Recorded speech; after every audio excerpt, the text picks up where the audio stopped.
We've got this whole situation going on that ties an 18-year-old to millions of dollars in alleged social engineering thefts, as well as luxury spending and a growing web of crypto crime circles known online as the Com. And as I said, this whole situation centers around a man named Dritan Kapllani Jr., who a YouTuber named ZachXBT alleges was connected to roughly $19 million in stolen cryptocurrency throughout the years of wallet tracing, Discord recordings, and also newly unsealed court documents. This whole situation has spread pretty quickly across the crypto dweebs on Twitter, not just because of the money that's involved, but it obviously is an insane amount of cash, but because the investigators say that much of the evidence was hiding in plain sight this entire time. According to the YouTuber ZachXBT, there was a breakthrough that came after Kapllani Jr. allegedly was sharing his wallet during a live Discord call where they were all going band for band, essentially kind of like an online wealth flexing circle jerk kind of thing.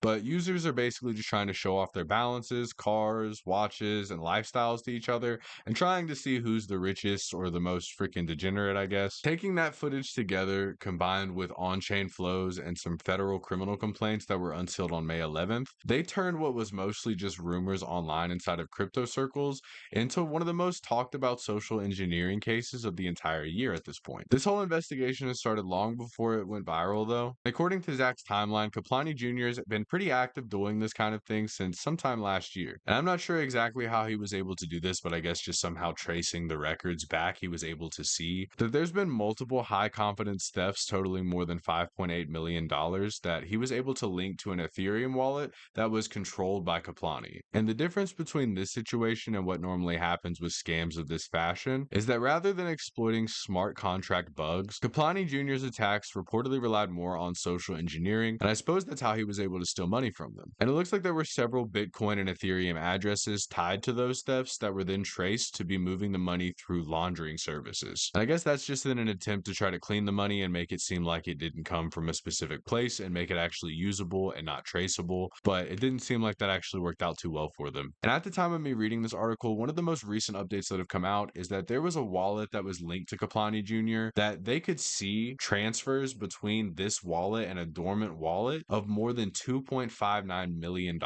which cost 1.99 million DAI and 259 million Ethereum coin. This whole investigation with Kapllani Jr. actually gained a lot of momentum back in January 2026 after there was a separate crypto figure known online as Lick, who apparently had some beef with Kapllani as well, and even went as far as to try to expose one of Kapllani's older wallet addresses during a dispute on Telegram. I guess he was trying to bring light to some of this stuff as well during that time. And it looks like this whole situation caught a lot of traction online because Zach was already looking into Lick, who is also named John DeGita, but he was looking into him over a separate $46 million crypto theft that was allegedly tied to U.S. Marshals Service seizure wallets, which I'm not exactly sure what that is. I guess it's just another kind of money wallet. But it looks like French authorities and the FBI later arrested DeGita in St. Martin during a joint operation that they worked on together. But back to the whole ban for ban thing that they were doing in that Discord server, obviously this whole situation went pretty wrong for them. And according to ZachXBT, about $5.3 million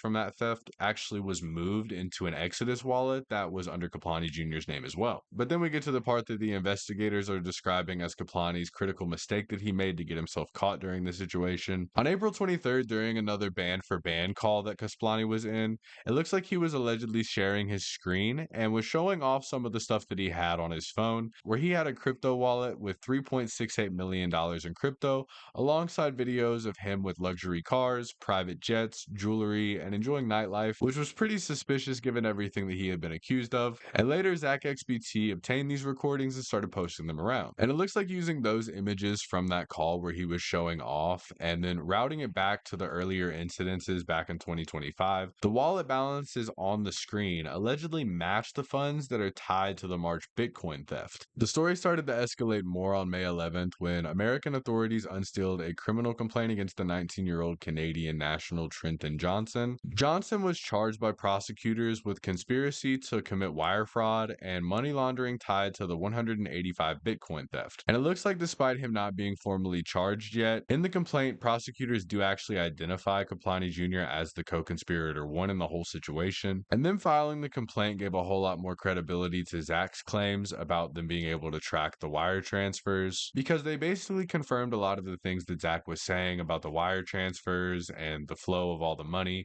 during all all of the allegations that he was making online. The complaint also referred to the additional laundering activity tied to the Miami-based businesses and the crypto figures allegedly connected to the same network. And it seems like nowadays with situations like this, we see so many more crypto crimes going from anonymous crimes that happen online that nobody really talks about to public things that everybody kind of sees themselves as well, which is kind of crazy because crypto crime is kind of just becoming like normal crime at this point. And I feel like this entire case highlights a lot of the growing reality inside of the crypto crime investigations part of things. A lot of blockchain transactions may be pretty anonymous for the most part, but public behavior often becomes the thing that leads people to see what happens behind the curtain, and it puts to light a lot of the things that go on with a lot of the crypto scams that happen nowadays. And it seems like it's just becoming more common and more prevalent as things go on now. With a lot of luxury social media posts, Discord calls, Telegram disputes, and careless wallet exposures are continuing to help investigators connect digital evidence to real world people and actually bring justice to these situations, which is all that can really be done as these situations become more common. And unlike traditional smart contract exploits and scams that we're used to,